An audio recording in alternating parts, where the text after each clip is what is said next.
Join me as I read a human design chart for a 4-6 emotional manifestor. Today, we are looking at how manifestors are here to build true wealth that lives on for generations to come. Now, if you are like most of my clients, you come to me when you know a little bit about human design, but you don't actually know how this translates into how you get to use it in a very practical sense. And this is exactly what we're going to be doing today.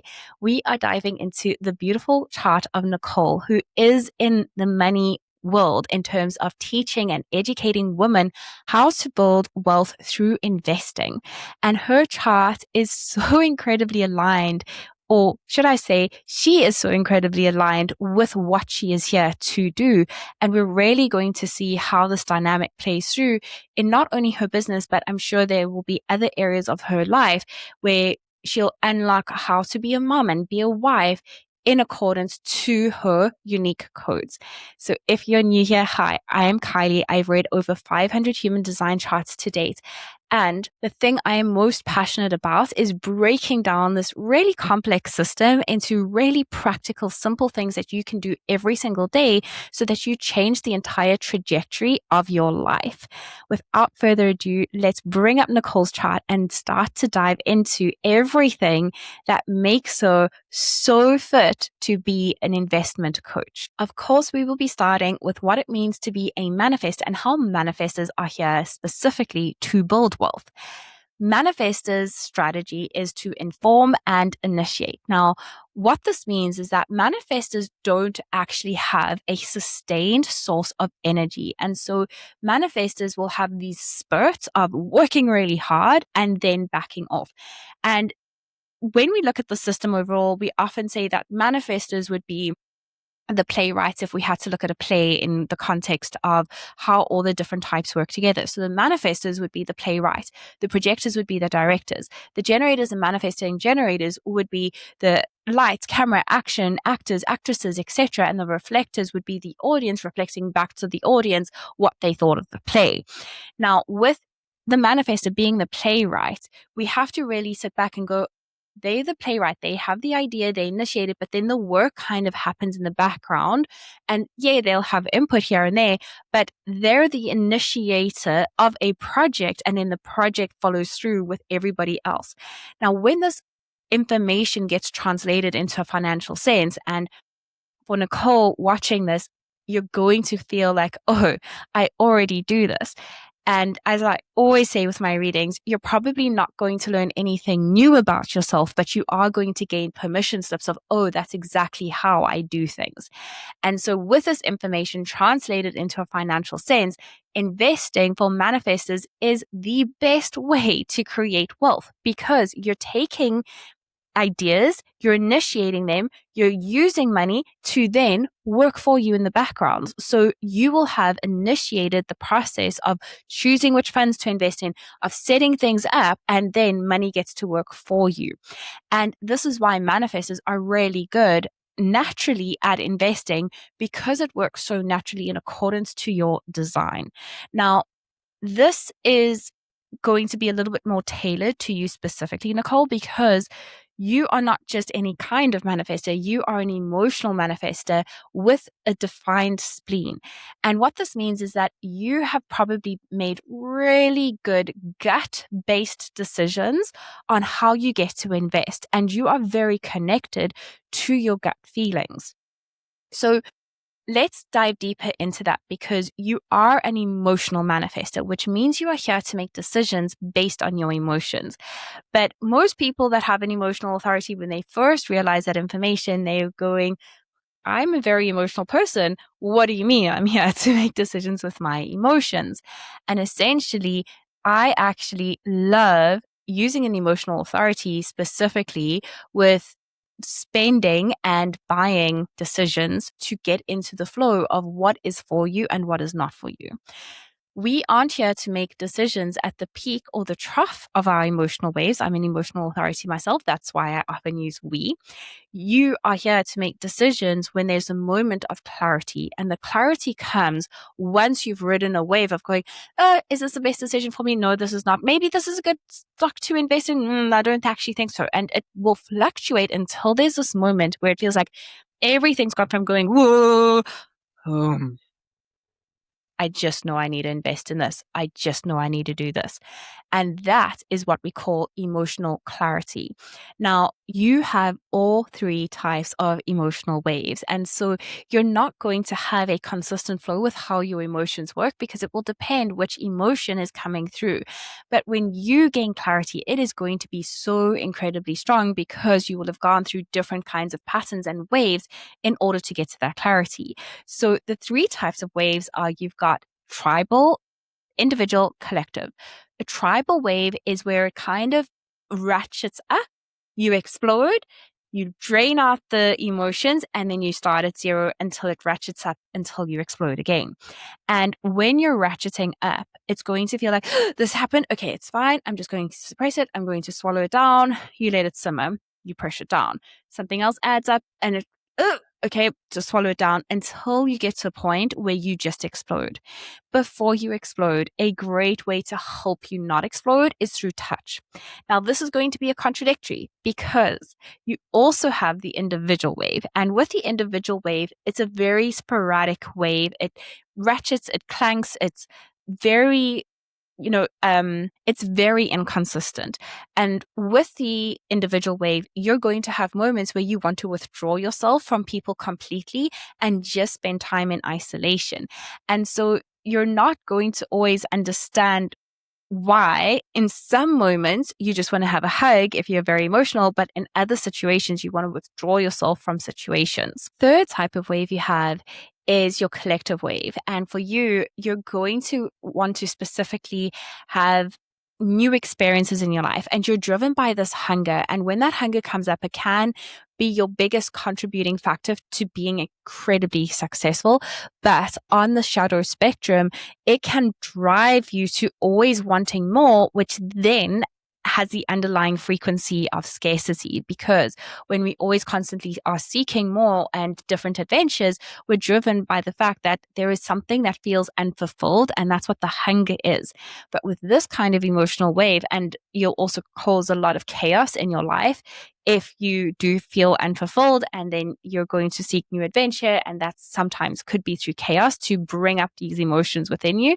And that's a wave that kind of, again, ratchets up slowly, but then when it crashes, it's a very big crash because it's built off of fantasy and desire. And when your reality doesn't match the things that you've built up inside your mind, that's when everything comes crashing down because you don't understand why your reality doesn't match the images inside your mind.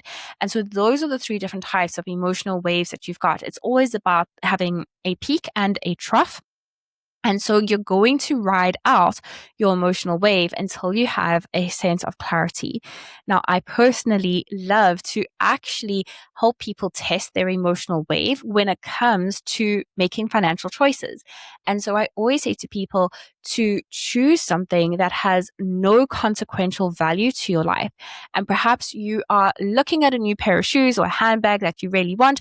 It's not really going to make a difference to your life in terms of, you need it or anything like that, but it's a nice to have. I always say to people, put it in your cart and then experience your emotional wave playing out in real time.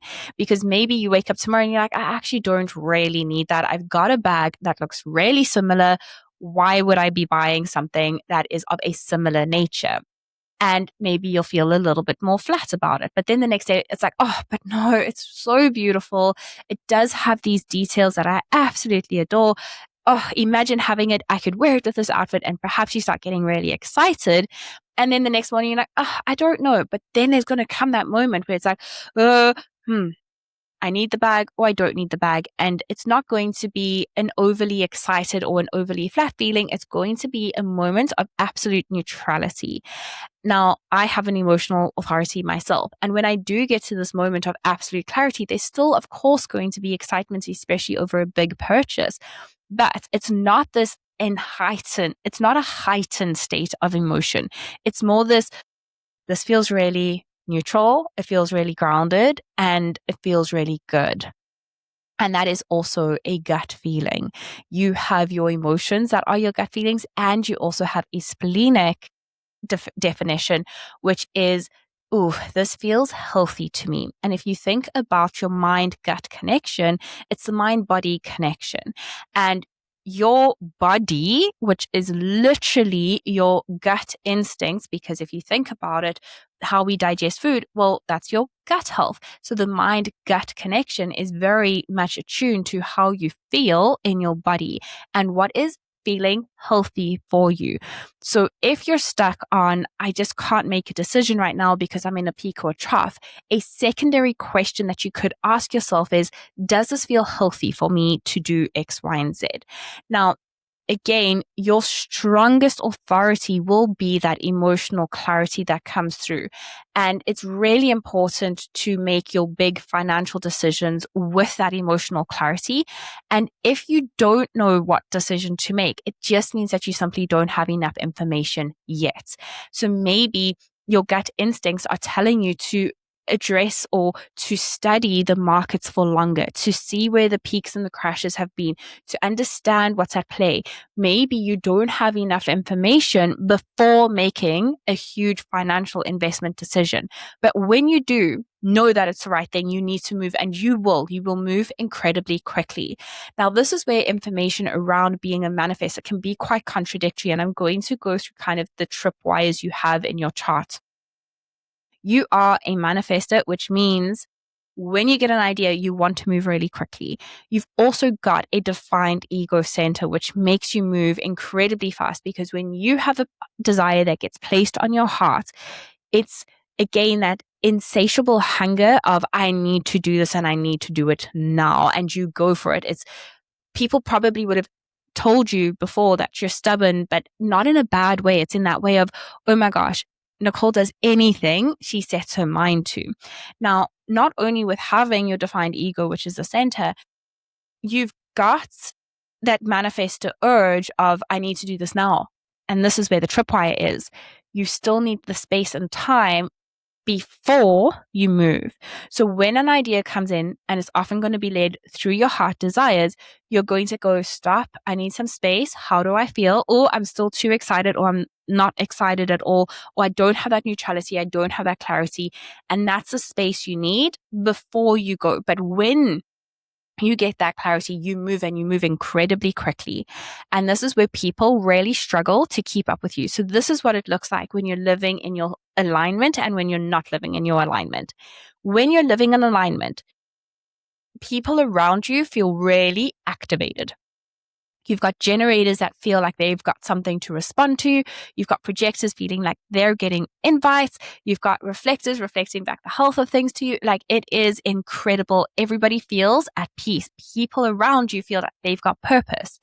But when you are starting to feel angry, or people around you are presenting as angry, this is when you're in your not self theme. And I always say, don't be afraid of being in your not self theme. That is when the greatest lessons are learned. That is when you actually understand your design far deeper and on a far greater scale. So when you're not in alignment, there are messages there for you. Now, not being in alignment as a manifestor looks like being really angry. And you get really angry when people interrupt your creative process. So if you're sitting down to work, and I know as a mom, this is sometimes challenging, your kids come in and interrupt you, you're going to get really angry. And especially with the configuration of your chart, it's going to be really interesting to see, especially what design your kids have, because they would maybe mirror some of the things back to you amplified. And so you're probably the person that actually depicts the whole household's energy with the configuration of your chart. And so if other people around you are angry, it's actually because you keep getting interrupted. And that means that you're not putting in place clear and healthy boundaries. And this is the informing part of what it means to be a manifestor. So when you're working on a new project, family, I'm now going into my room to work on my project for this amount of time. I cannot be interrupted. You are not somebody that likes to work in half an hour stints. You will probably book out like 4 hours, work through, and then you'll take your break. This is the slight edge that I want you to just be aware of. In your incarnation cross, which again is your 4 cardinal points, you've got gate 40. And gate 40 is often the gate that will ignore your stomach signals as to when you're hungry, because when you're in flow, you work and you just get shit done. But you can sometimes do it at the cost of your hunger signals. And so if your body is not being well nourished in those periods of working for however many hours, you are going to start to bypass your mind-gut connection. And your gut is your most important thing to honor, because it makes all of your decisions for you. So this is where I just want you to be really mindful of having those periods of time of work, but make sure that your stomach is well looked after, because otherwise you're going to bypass your hunger signals, and that can also make you angry. So when you're angry, ask yourself, am I being interrupted? If you're being interrupted, that means that you haven't used your voice to implement healthy boundaries. And every manifestor I've ever worked with has been living in the shadow of their throat center when they first work with me, through conditioning, through being told that you're too much, you're too loud, you're too everything. And manifestors grow up believing that, because manifestors have big energy. Manifestors do just say, I'm doing this now, and they go off and they do it. But if parents specifically don't know how to navigate that with a manifestor child, you will have been told, no, you can't just do that. You have to ask for permission. And slowly but surely, you would have learned throughout your entire life, oh, I need to ask for permission. But manifestors are not here to ask for permission. You are here to inform and tell people what you're doing without asking for permission. And because you move really quickly, when you are telling people what you're doing and you're living in that beautiful strategy, people around you will feel like, oh yeah, I actually did want to go to the beach. I didn't realize I wanted to go to the beach, but now I do want to go to the beach because you just said I'm going to the beach. And now it's like, oh, I actually also really want to go to the beach, and now I'm going to go to the beach with you. But obviously, as a child, sometimes you don't have that autonomy. And so you may have said, oh, I'm going to the library now. And your parents would be like, you can't just go to the library. You need to go and think about this, and you need to do this. And that's where manifestors lose the power of their voice. And so really take some time to go, is there any part of me that still believes I'm too much, I'm too loud, I'm too independent, I'm too unique, I'm too individual, anything like that? Because as a manifestor, you are born to have that beautiful power that really moves people, initiates people, gets people activated by what you're doing. And that's something to sit with, to really sit with and contemplate. Have I lost my power or given it away in any way, shape, or form? Now, with the configuration of your chart specifically, boundaries are going to be something that will come up on a continuous basis for you, because you have a very provocative energy about you in a good way. Now, this sits in a very specific position within your chart that tells a lot about how you are here to make money. It is your biggest core wound, but it's also your greatest blessing. Being somebody that provokes people, you are either provoking people in the wrong way, or you're helping provoke and also shock people into their higher purpose.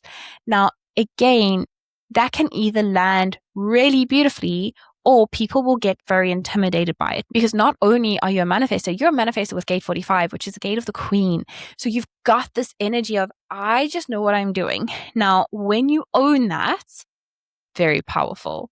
But on the converse, some people might go, oof, I feel really intimidated by your energy, and that can feel really, but I don't understand why I'm intimidating. Like, I'm just a normal human being. And that's just something that is good to be aware of. You also have single definitions. So you are somebody that feels like you don't need anybody else to complete you.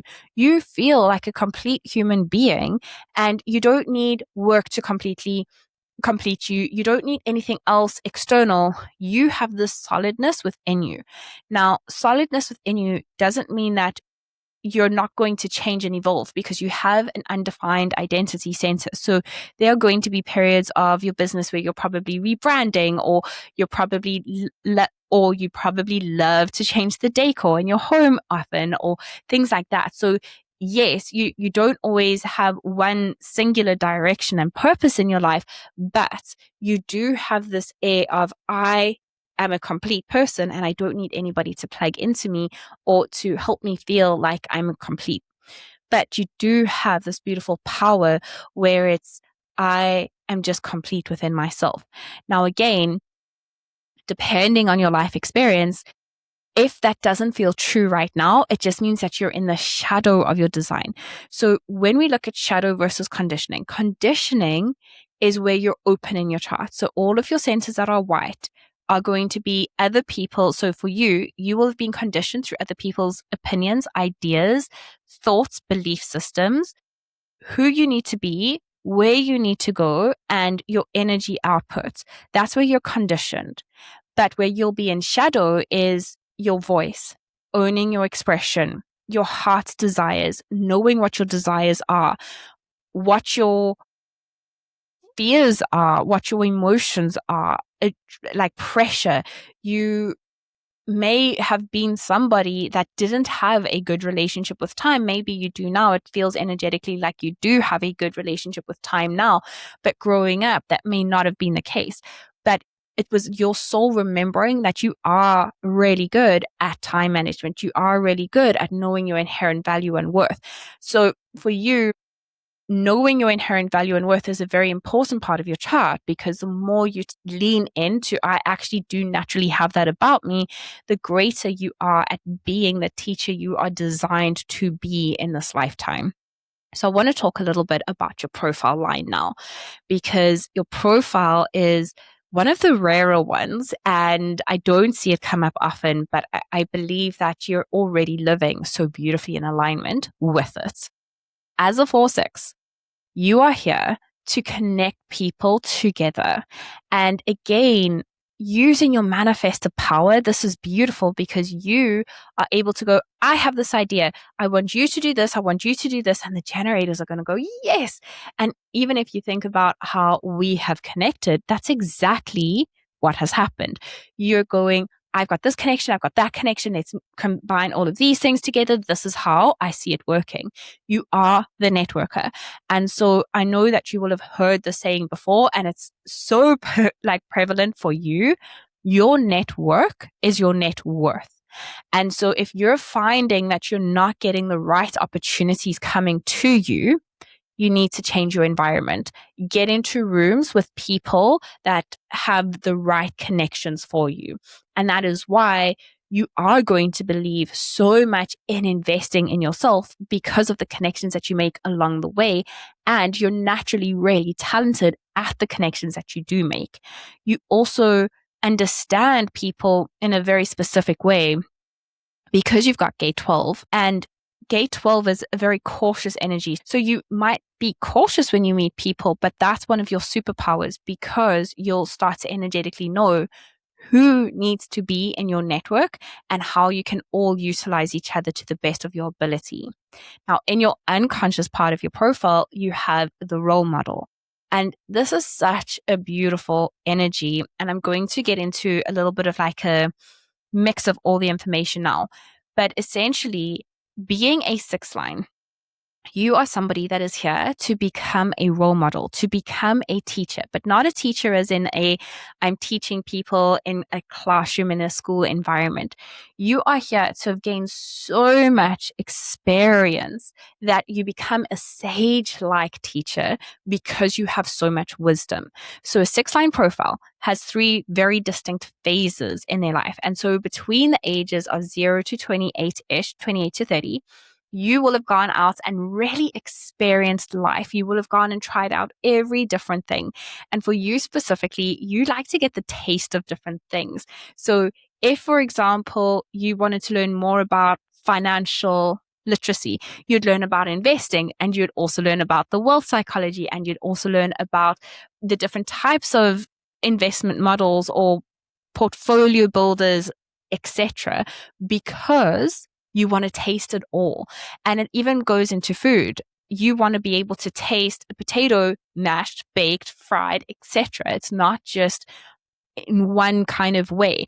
You want to taste life. Now, again, this is amplified through the channel of transitoriness. You have this deep, insatiable hunger to experience all of life. And this has not always been at the conscious forefront of you, but it's definitely been simmering in the underworld of who you are. And so it's really driven you to experience so much of life. And if you talk to people and you say, oh, I've done this and I've done that and I've done this, people are like, well, how old are you? Because you've done a lot for the age that you are. And that's not a bad thing. It's just how you've been designed to be. You're now in what we call the roof of your design. And the roof of your design is where you're taking all of the wisdom that you've ever learned and you're now alchemizing it into understanding how to blend it all together. And so people are already coming to you going, I know that you have the best advice. I need help with this. And you're able to give them that advice and articulate it very well. Now, you are specifically here to talk about your emotions and your intuitive nudges. You have a deep connection to your intuition. On the converse, though, the greatest fear that you will have is the fear of being inadequate. And when you have that fear crop up, it's going to sit in a few places within your chart. And it's really to sit and ask yourself, is this inherently my worth or my value? Because if you think about wealth and money psychology, what are you always going to be talking about? It's value, it's worth, it's net worth, it's things like that. It's language like that. And for you, that's always going to go back, oh, but what is my worth? Your worth as a soul, as a human being having this soul experience is, well, you're inherently valuable because you are a soul having this human experience. Your skill set, however, is something that can always be learned, tweaked, refined, and changed. And so if you ever get the two crosswires confused, always go back to, is this a skill that I can learn to be of more value in the world? Or am I confusing a skill set with my inherent value? Because a skill set, everybody starts out being shit at something. And it's only through putting in the reps, practicing, doing something over an extended period of time that you build up that confidence of, this is me giving my value to the world, and here is the return on investment. And so those are just words that I want you to pay particular attention to, because you'll be in a world where you're constantly thinking about return on investment, your value, your worth. And you need to really have that clear distinction of, my value is my skill set, and a skill set can always be enhanced. And this is why, when we look at the value that you're giving to the world, when you first started coaching, for example, maybe you charged $100 an hour. Now you can charge way more because you've got so much experience, you've got the receipts. And so your return on investment is different. Even though you'd still be coaching somebody for an hour, your investment would go up because of the wealth that you are here. And that's very much in alignment with that 6-line energy. You're here alchemizing everything that you've learned. And then when you hit that age of around 48, 50, that's when you step into being the role model, and people will really then look up to you. So I know that with all of my clients that I've worked with that do have a 6 in their subconscious part of their profile, they often feel like, I don't know if I am on time with my life. I don't feel like that energetically really resonates with you, but there may have been moments in your life where you've questioned, but am I actually on time or should I be further ahead? And you might even find that later on in life, you pivot and you change your direction. And right now, you're actually moving away from needing to have new adventures all of the time into finding a more consistent, repeating rhythm in your life. That's what you're here to do. That's like a very big part of your storyline. So that's also just something to note. I'm moving away from always needing to find something new into a more rhythmic pattern. Now, even when we think of you in terms of creating financial wealth, in the beginning, part of you learning so much about investing, you may have gone after those quick wins. And it taught you something greater, which is to have patience, because you do have the shadow of impatience in your design. And it's also something that you're moving towards. So you'll start experiencing it more later on of going, but I just want this now. And you're moving away from, I just need all of this adventure. And so it's quite a prominent theme. Really sit with that and go, how has my impatience actually shown me how I get to be patient? That's a really beautiful question that you can sit with and deeply ask yourself. Now, something that also really jumps out in regard to that storyline is that you're a quad left, which is again quite a rare element in a chart to see. And simply what it means is that you've got all of these arrows facing left. And this really strikes me because you're moving more into that fifth line energy in your north node. And this is very much about having structures in place. So you are somebody that does like structures. You are somebody that is more drawn to masculine energetics. That doesn't mean that you aren't here to open yourself up to, of course, the feminine way of doing things. However, you like structures in place. And that's probably, again, why you are so drawn to investing, because you probably have your own systems that you've come up with and formulated, which is going to be really incredible because you would have been guided through your deep connection to your intuition, your deep connection to your gut to inform something that's quite new to the market. And you will have your own systems and structures in place. And that's something that's a really core piece to your marketing, is that the way you look at an investment portfolio is not how anybody else looks at it. And again, because it's something that comes so naturally to you, other people will be like, wow, that's genius. And you're going to kind of be like, but doesn't everybody know this? And it's the things that come really easily to you that other people will pay you for because it is such a natural gift to you. Something that is a huge part of your design is integrity. And as we know, integrity is about doing the right thing, even when nobody is watching. And for you, you really will attract the right clientele when you are in great integrity. And if you think about wealth and value and all of those things as well, there is a very big part that does need to be in integrity. So you are somebody that is brilliant at sales, and that's something that you'll be moving more into as well. So something that you'll be moving away from is that air of, I've just like naturally got resources into, I'm actually able to sell to people. And you'll have more marketing genius coming through from around the age of about 40. So that's going to be really exciting to play around with. But with that, obviously sales can be very manipulative. And a lot of the work that I do is sitting with the shadow. And so really think about manipulation as a shadow, because being a manifestor, as I said in the very beginning, you can activate a lot of anger in people. And so when you think of integrity, it's how can I be manipulative, but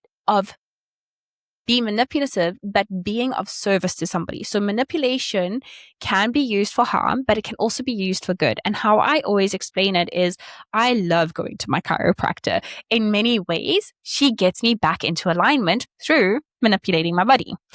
And even if you think about coaching, coaching is the art of manipulating people to see things in a different way. It's the art of reframing, shifting people's mindset. And we do that through asking very provoking, well, especially you, through asking very provoking questions in order to manipulate people into seeing things in a different way.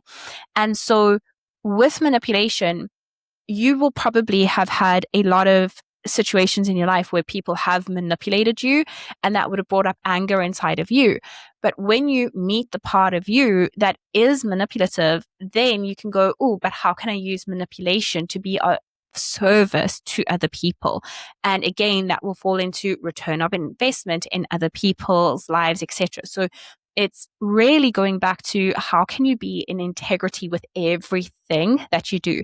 And like I spoke about in the beginning, you will work past your stomach's needs. How can I be in integrity of my body's needs? How can I be integrity with my rest and rejuvenation needs? How can I be in integrity with everything that you do? Because it is so vitally important to your charts. So the last part that I wanted to talk about is part of your gene keys. And the reason I'm bringing this up is because not only is this really interesting when it does come to building finances, I can see why you would want to build finances for yourself. And that kind of amplifies your why, but it also shows you how you're building a business and who will be coming into your business and how they'll be attracted to you. So let's start with why you want to build financial freedom. It's because you want to live a life. And this is a little bit of a contradictory energy in your chart, actually. So with your defined ego, having the keys that you have there, you do want to have a life of luxury, but it's not necessarily always going to be resonant, the term luxury. And you will have come up with your own definition of luxury, because luxury for you is about having a simpleness to life. It's making sure that all of your financial needs are met, but you're going to have again that definition. It's not like, oh, I just need enough. It's I like luxury in a simple way. So that's why I say it's a bit of a contradictory energy. But for you, it's, do I have the resources to invest in myself in the way that I do, to have the self-care that I desire, to have a beautiful home where everything has its place? You may not want an 18-bedroom mansion, but you do want to have a luxurious space for you and your family to grow up in that doesn't need to be over the top luxury, but does need to feel luxurious to you. It's that kind of way. And again, the reason why you crave wealth is to be an embodiment of integrity. I cannot emphasize the importance of integrity enough in your chart. It's the whole reason you are building wealth. And I wouldn't be surprised if you've had experiences specific with finances where people have tried to screw you over. And that's exactly what you're standing against, to bring that fairness, to bring that integrity, to create a revolution. That's the energy of your chart. It's like, I'm going to create a revolution here of what I'm here to do with finances. And you're going to have understood this through questioning your adequacy, through questioning how you are here to provoke people, through questioning your integrity by being judgmental and being judged in the beginning. Now, how this translates into who you are attracting into your business, it's very much people that have felt indifferent around finances. Now, they would have been like, oh, I'm on a stop-start journey. I just don't know. But through that, they actually decide that they want to start gaining mastery. And so you may find that people that come into your world will generally be a little bit older than you, because they've sat with it for a long time in their life going, I just don't know, and now it's like, no, I actually really want to gain mastery because of the set of circumstances that have happened in their lives. You may also attract people that have had a start-stop journey with their finances. And it's really interesting. Now, something that I find very interesting is that a large part of your work will be very much around addressing the difference between men and women when it comes to creating financial wealth. And when you find yourself placing yourself above or below others, you're going to feel in the codes of your being. It's like part of your DNA where, and I've got this too, so I really deeply understand it, where you do want to stand for women's rights because there's this coding inside of us that goes, we're not weaker than men, but we are wired differently. And you are not necessarily going against men, but you're elevating what women are good at, and you're showing women how we're just different, and it's not in competition. And if you do find yourself in competition, then you're in the shadow expression. However, when you attract women because you're like, actually, men get to be celebrated and women get to be celebrated, and the way we do things is just different, that's when people will really flock to you. And you're going to find that the women that do come to you have felt that they have had gender inequality, etc., and how do they find that equality? So that's a very big part of the clients that you'll be attracting into your sphere.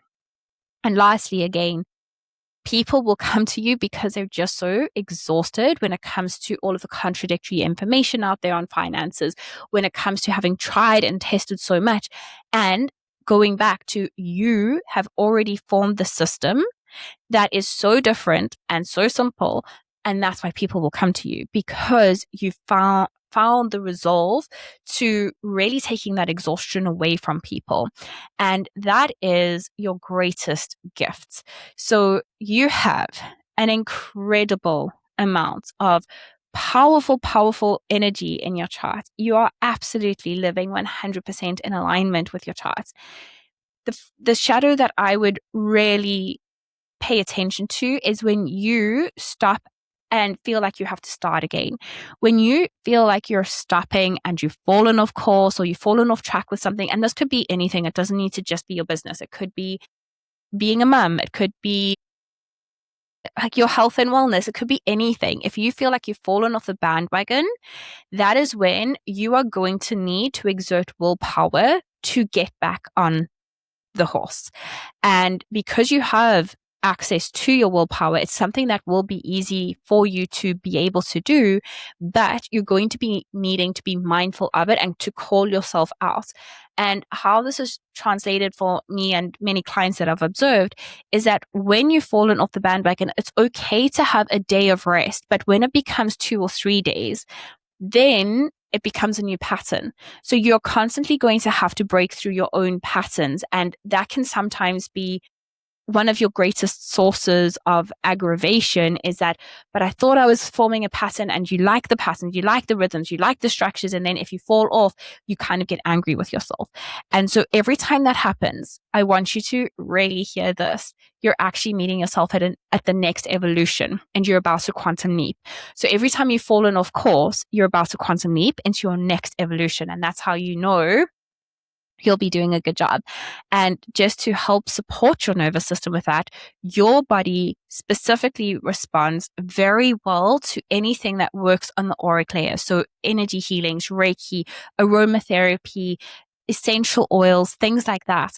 And even in manifestation, I would say to find a scent that you would like to feel or smell when you make it to a specific goal. So for example, maybe you want to make it to 8 figures now. How would that smell? And how would that feel inside your home? And how could you bring that through with scent? And that will help you adjust your frequency when you do have those moments of falling off. Go and sniff that scent. It's a really great way. Or go for a massage, or go for an energy session. Sound healing also works really well for you very specifically. So going to stop sharing, but I hope that you have loved receiving this as much as I have loved recording it. Your chart is really beautiful, and there are so many layers to it, but I hope that this has given you a very full picture of how you are here to build wealth. I hope that it's given you the permission slip that you are on the right path, and hopefully you've learned a few things, or even just had that acknowledgement of, oh, that is how I am here to build wealth, to create wealth, to attract clients in. And I truly appreciate you trusting me to read your chart in this level. Thank you so much, and have a beautiful day.